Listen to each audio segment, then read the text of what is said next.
just a little video to show the holding power of this little vacuum fixture I made. Notice the little pegs, they're used to square up the stock.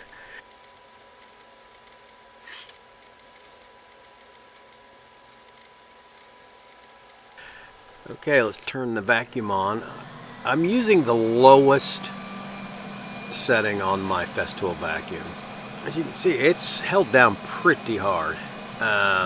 I'm not even going to have to worry about clamping the piece. I was going to try to seal the MDF, but the airflow through doesn't seem to matter much. And you want some airflow, because if your vacuum isn't a high-end vacuum, it's going to need to move some air to keep from burning up.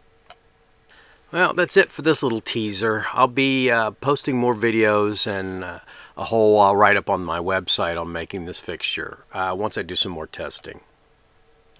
Until next time, thanks for watching.